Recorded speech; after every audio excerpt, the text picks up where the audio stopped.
On the morning of May 11th, Israeli forces raided the city of Jenin in the occupied West Bank. Fighting between Israeli forces and Palestinian militants defending the refugee camp in the city was fierce in areas. Away from the fighting, a group of Palestinians gather, watching the movement of Israeli soldiers. One of those watching films events on his phone. There's the Israeli army, the man says. There's the sniper. He clocked me, he tells a friend, as they duck down and move out of the line of sight. The occupation forces are storming Jenin camp, he proclaims. In the distance, the sound of gunfire can be heard. Zooming in with his camera, he says, "There's the Israeli army." As the man moves around, still filming, a small band of journalists can be seen walking down the road. They're wearing blue helmets. Emblazoned across their flak jackets, in clear white letters, the word press is visible. A volley of gunfire is heard. As the shots crack, the unarmed Palestinian men duck and run for cover. "Ambulance," another man calls, as the cracks of yet more gunfire fill the air.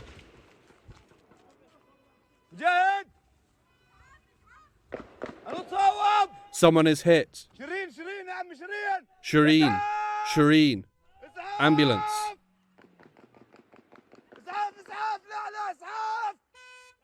Doing the job she had diligently undertaken for over 2 decades, the highly respected and renowned Al Jazeera journalist Shireen Abu Akleh was shot and killed on May 11th. My name is Hugo Goodridge. Welcome to the New Arab Voice.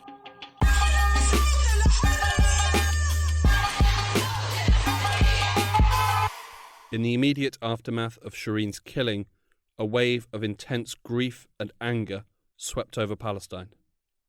Her senseless killing tore at the hearts of a Palestinian community who had watched her reports on Al Jazeera Arabic since 1997. So Shireen was a well-loved reporter. She was one of the region's most experienced, always a familiar face on TV and at the news events that are constantly breaking in Palestine.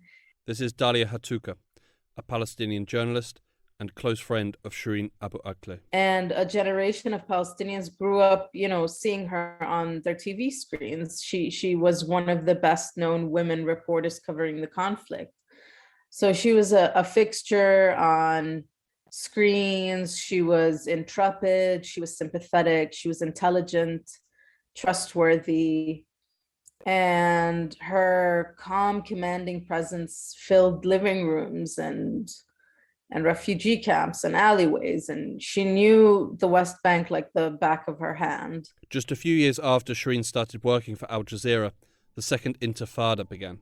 Week after week, month after month, and year after year, Shireen was on the ground reporting on the latest developments. Dalia, too, was one of those watching, and was instantly taken with her talent for reporting. This journalist is really cool, calm, and collected in the field, and I admired her. But when I met her in person, she was totally different from what she was like in front of the camera. She was super funny, really liked to have a laugh. She loved to party. She loved to shop. She had this infectious laugh, basically.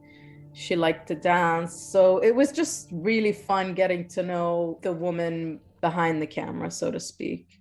For those who only knew Shireen as a journalist, they recognized the calm clarity of her reporting and the voice she gave to the struggle of the Palestinian people in the face of intense oppression, particularly during the second intifada. I met Shireen, I guess we were both starting off more or less our careers. It was at the beginning of the second intifada in the year 2000, I think. This is Nour Odeh. Nour is also a Palestinian journalist and was another of Shireen's close friends. And it was a time when I think all of us as journalists were taken by the story, by the fact that we we were in a position to tell our people's story, if you will, at a time when so much was happening, when there was so much brutality, and when the voice of Palestinians was more systematically muted, if you will. There were fewer options for the Palestinian narrative. There was much less understanding for the Palestinian perspective. The Second Intifada was an intense period for the Palestinians as their struggle was met with fierce violence.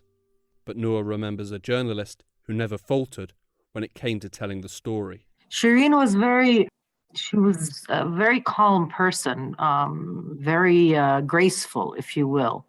So in that way, she stood out, especially, in a place where there was so much tension. To find someone who's able to always stay calm as a river, if you will, was remarkable. We all have our different ways of processing everything that we, go through as reporters in the field. And it's a very, very high stress profession.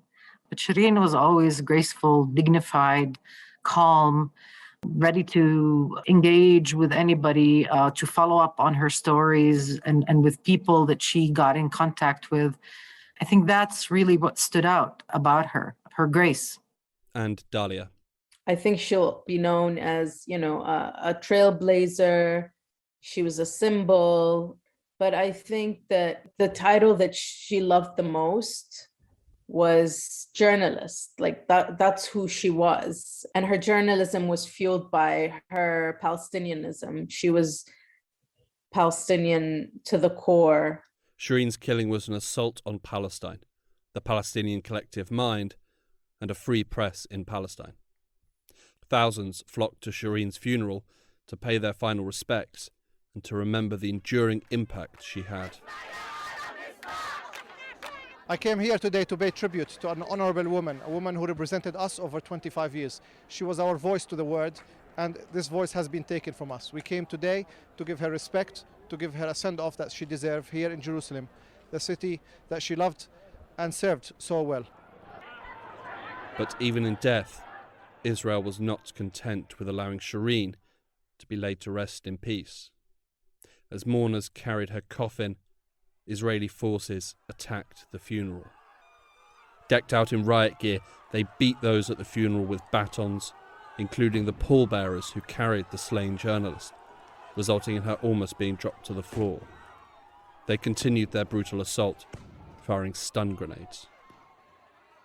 The violence that unfolded at Shireen's funeral, caught live on television, was as shocking as it was savage. It added fuel to the burning anger of the Palestinians, whose calls for justice grew. When the news of Shireen's death first broke, the Israeli machines sprung into action. They started by blaming Palestinian militants, providing no evidence. The claim was quickly debunked. They then conceded that the fatal bullet may have been fired from an Israeli gun. Following a visit to Jenin, the Israeli Army Chief of Staff, General Avi Kohavi, announced that an investigation would be launched. An offer for a joint investigation between Israel and the Palestinian Authority was roundly rejected by the latter, who had no faith in Israel's motives or intentions. An investigation by the Palestinian Authority and an examination of the bullet that struck Shireen concluded that Israel was responsible for her death. The Attorney General of the Palestinian Authority, Akram al-Khattab, spoke to reporters. Investigations, material evidence, oral evidence, and technical reports have all proven to us conclusively that the targeting of the martyr Abu Akleh and the group of journalists who were accompanying her by the occupying army was done directly and deliberately.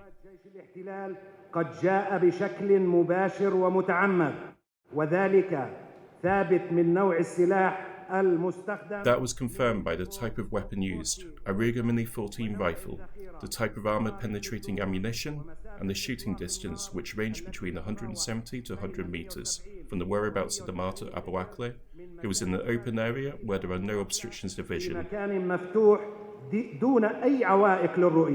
By May 19th, the Israeli army announced that they would not investigate the killing of the journalist, claiming that there is no suspicion of a criminal act.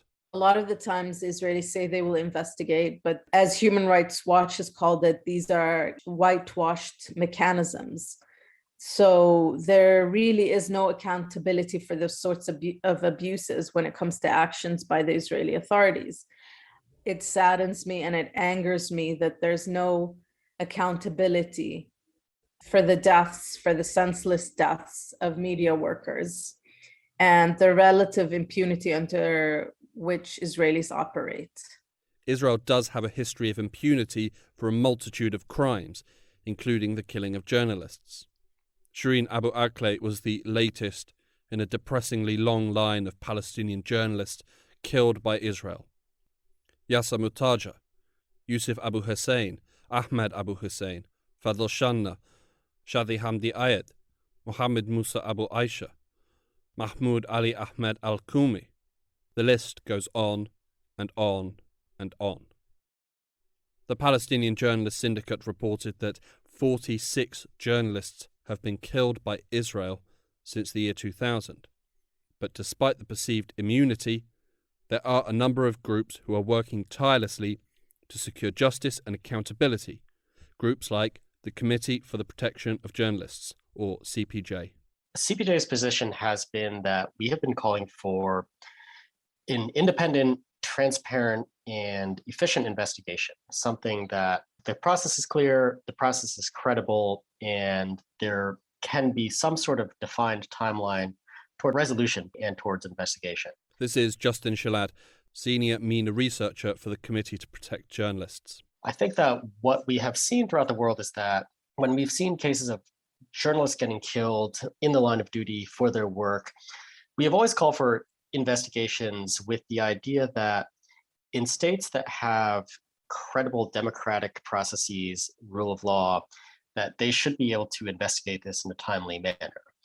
In reality, that's not often the case. In some cases around the world, there are situations where there's a complete breakdown of rule of law and order, and so there is no functioning independent justice system at the national level to investigate an abuse. In other cases, and this is unfortunately the one that we see throughout the Middle East, North Africa, the authorities that would be charged with investigating a journalist's death or murder are very often authorities who may themselves be complicit in their killing. This state complicity was what was seen with Shireen.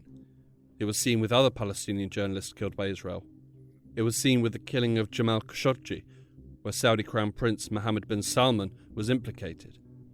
It was seen in Iran with the killing of Ruhollah Azam. Israel have already announced that no investigation into Shireen will be pursued. Such a move makes the window for justice and accountability incredibly narrow. But it hasn't closed completely. There have been several groups that have called for an international criminal court investigation that would, in theory, be an option.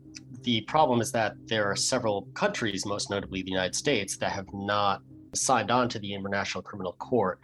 And so having an international investigation at that level could be difficult if you have major powers that don't have any buy-in.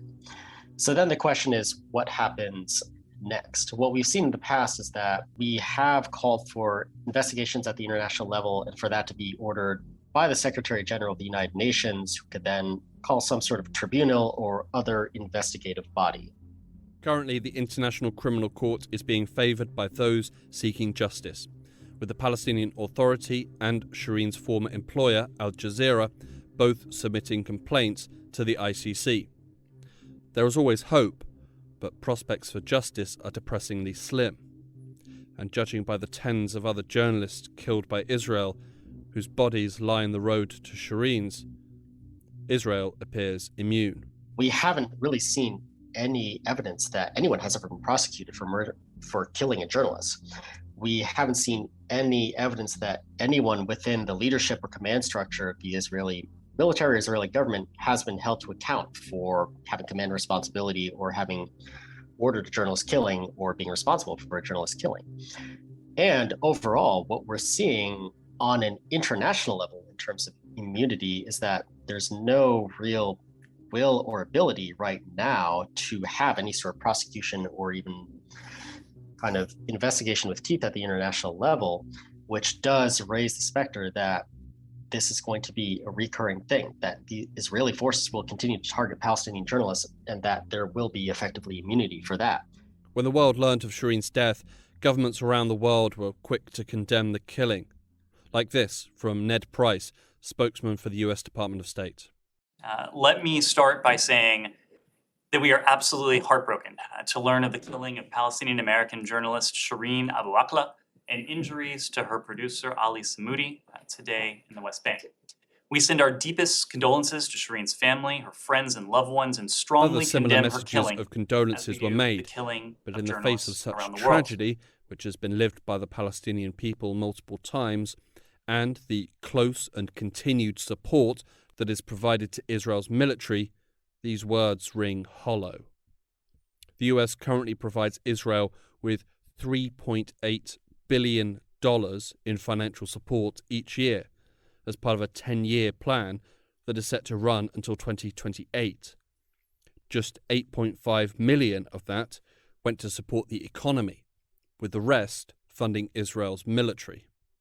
This US mentality of having your cake and eating it, condemning and supporting, is particularly insulting when it comes to cases like the killing of Shireen, and when you remember that as well as being a Palestinian, she was also a US citizen, a fact of particular pertinence for Dalia, who also holds US citizenship. I believe that the US administration has failed us as American citizens. Like Shireen was an American, I'm American, that its weapons are basically being used to kill us, that we are treated as children of a lesser God.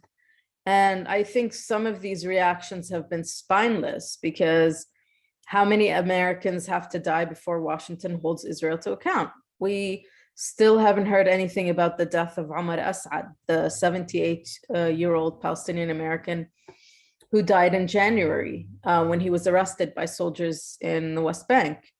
He died when soldiers stopped his car. They blindfolded him, they bound him, they led him away into a building under construction. And then when people found him in the morning, he had the plastic zip tie still around one of his wrists. So they left him for dead. And his family never got justice for his death. The US administration didn't press the Israelis further on the matter. And how can I expect them to do anything different for Shireen? I think the only way we can expect anything is if we, as journalists and colleagues and Palestinians in general, like civil society, keep her case alive. We need to do that. We should not let this pass. Journalism is not a crime. It's a common refrain when such tragedy occurs, and it is as true today as it has ever been. Journalism is not a crime. Similarly, journalists are not legitimate military targets. These are basic principles that are supposed to come from the top and work down through every facet of government and military.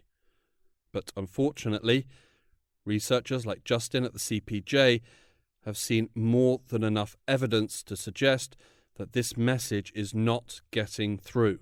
I think that there's this increasing assumption of total war, including information war, which results in the perception that any journalist who is not officially on your side and putting forth the official narrative is a legitimate target. I think that in terms of what can be done to protect journalists in war, what can be done to stop the targeting of journalists under international law, the tools are already there. International law and customs norms are all very clear that it's a crime to target journalists. That is not something to ever be done.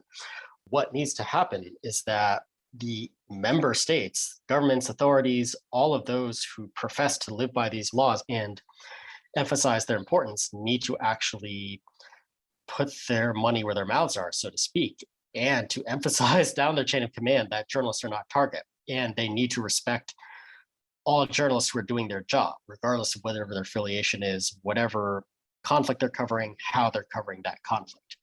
The veneration of free speech and freedom of the press by Western states, which walks hand in hand with the impunity for killing journalists they provide to states like Israel is seen as nothing more than unbridled hypocrisy by journalists like Nour Odeh. Either the international community believes in the laws that offer protection to journalists, or they don't. And if they do, as they claim they do, then they must apply the same standards.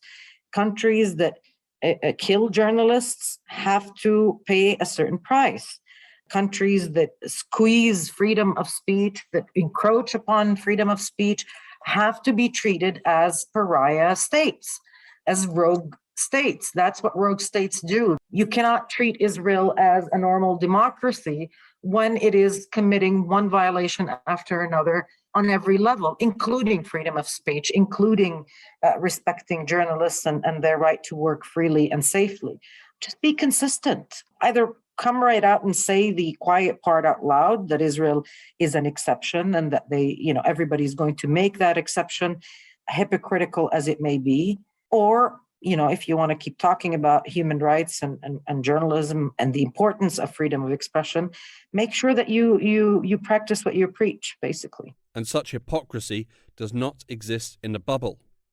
Other countries around the world are watching and taking notes. Why should any country bother or care when criticized by the Americans or the Europeans about cracking down on journalists or attacking journalists or imprisoning them or even killing them, if they can point to this kind of double standard and hypocrisy? This double standard will empower countries that, as a matter of policy, attack journalists to continue doing the same, and to basically tell all these countries that carry the mantle of freedom of expression, well, look, you're hypocrite. The audacious killing of Shireen Abu Akleh is an outrageous assault. But given the dispensations and double standards provided Israel, combined with their disturbing history, it's also unsurprising. Justin Shilad again. What made this so hard to stomach was that beyond the shock, the horror, and just the pall that settles over when you see this happening again, is that at the end of the day, it's not surprising. It's horrifying just the same, but then it's also when you've created this environment of impunity with Israel, with other countries in the Middle East, with Saudi Arabia, and just at the international generally, where authorities target journalists and get away with it, then it's not surprising to happen again and again. It's gotten to the point now where you've repeatedly, over and over again, seen these high-profile instances of journalists clearly, blatantly being targeted, of many, many more not high-profile instances of the same thing that don't even make the international headlines. And when there's no accountability again and again, then what we say is, this is not going to stop. If there's not decisive action against this, if there's not political will to fight this, it's going to keep happening again and again. And then it does happen again and again. And so it's never not shocking. It's never not horrifying, but it does stop being surprising. And I think that that's really, truly tragic part of it. Shireen Abu Akleh should be alive today. Shireen should have filed her story from the Jenin refugee camp, ending with her famed sign-off. Her death was a crime, for which it is unlikely anyone will be held accountable. She will be sorely missed by her friends, her colleagues, and the people of Palestine. But with her passing, she leaves behind an almost unrivaled body of work and a passion for both journalism and Palestine. Nour Odeh. I think, first of all, Shireen is someone that, we will be talking about for a long time to come. I'm not sure she intended for this, because she was not, someone who sought fame and attention. But I think part of her legacy, at least, in addition to being an icon and to being a standard setter and a trailblazer, if you will, in the profession, is that she allowed Palestinians at a very low point to feel unified and empowered, even if that empowerment came through grief. And that will forever be part of her legacy. The way Palestinians grieved her, the way they celebrated her, the way they protected her funeral procession, the statement they made about their national identity in Jerusalem, this will all be part of Shireen's legacy. And final words to Dalia Hatuqa. I want to remember her as someone so fun. I just want to remember her like being like, take me out shopping, and then when we do, she would like love to look at handbags, and she was so indecisive. You know, when she was buying gifts for her friends, she'd be like, Dalia, should I get this or that? And I'm like, oh my God, you know, just pick anything. And so I want to remember some of the good stuff too, you know. I know that a lot of people will remember her as a journalist, but to me, she was more than that. She was my friend, and I'm gonna miss her.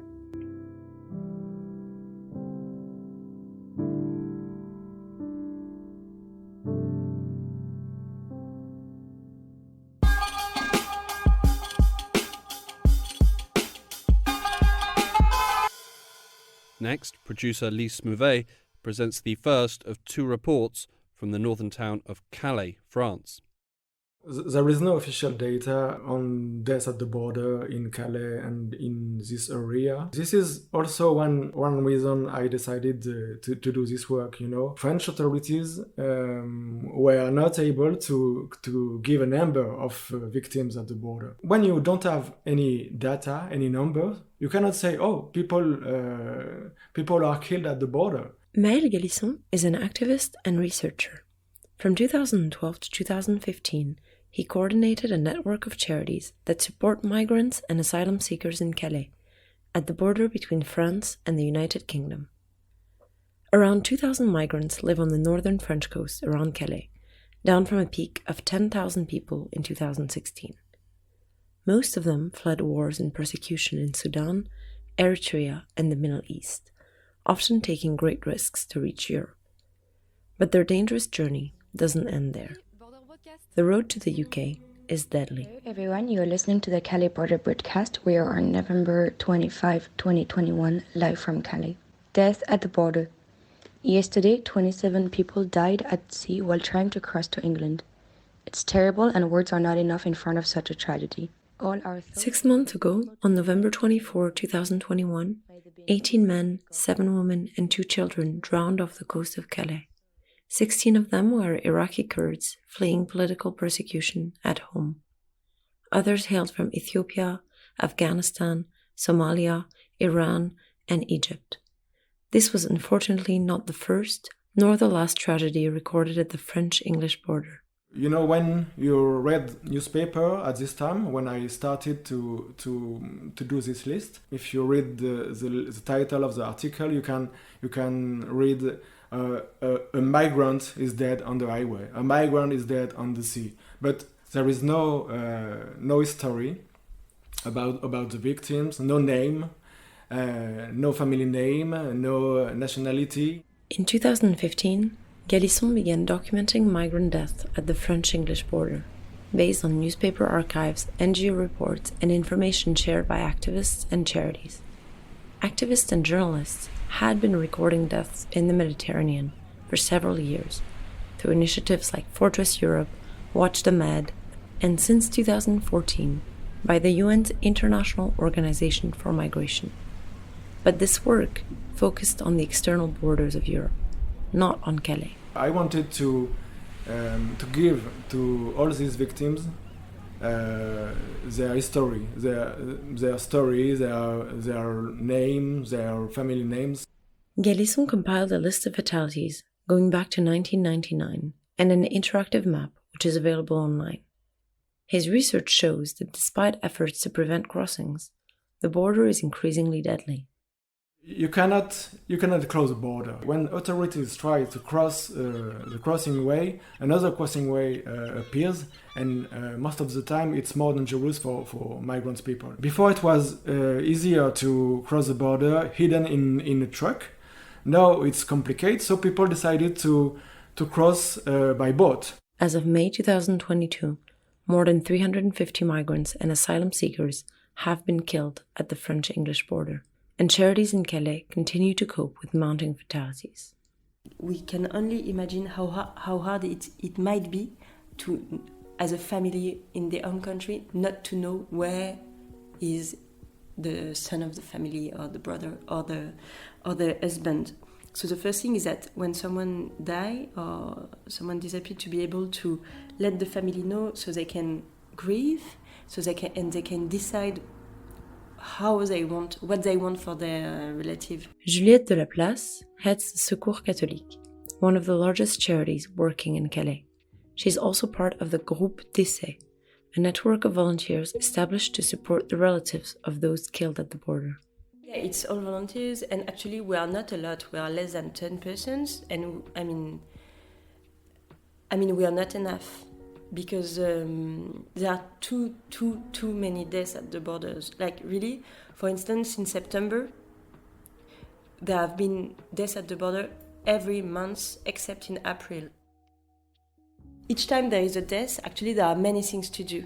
There is the identification aspect, but then once the person is identified, the relative should decide whether to bring the body back to their home country and to their family there, or to bury him in Calais.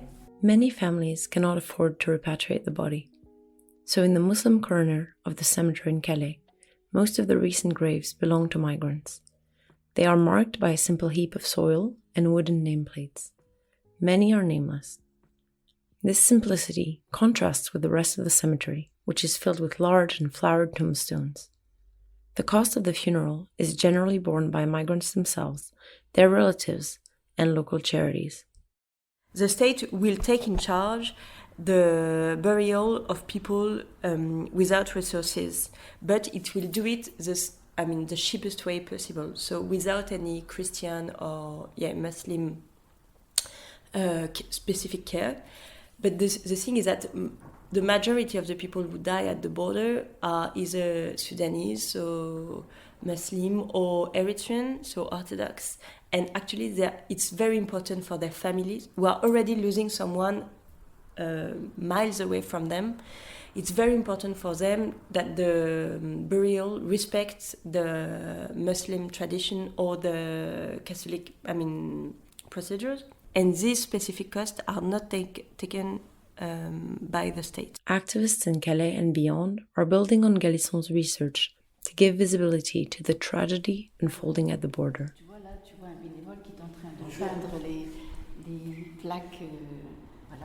Véronique has been working with migrants in Calais for decades. One of her roles is to run a weekly wood carving workshop. Anyone is welcome to engrave the name and story of a person who died at the border. We have small wooden planks. We have printed on a piece of paper the name of each person and the date of her death when we have it. Using translucent paper, we copy these letters on each wooden plank. We have a small machine that digs into the wood, so we spend time carving out each letter.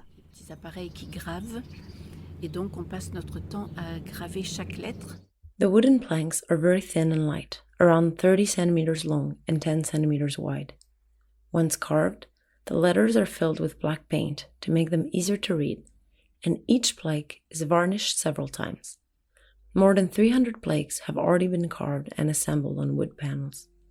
Activists hope to display them at different events and in the city to commemorate missing migrants and what is known of their story.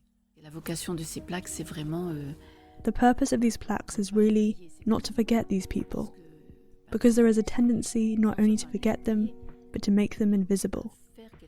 We can see here how people on the move are pushed to the outskirts of Calais, are chased from one place to another. It's like they must not be seen, they must not exist. Maëlle, Juliette and Véronique share one wish: to close their Excel files, their WhatsApp groups, to put down their brushes, paper, their carving tools, and to put, at last, a final stop to their long list. As long as there will be deaths at the border, for us it's very important to continue working, and by trying to bring visibility to these deaths at the border, it's also a way to try to condemn the policy that is led here and try to change it.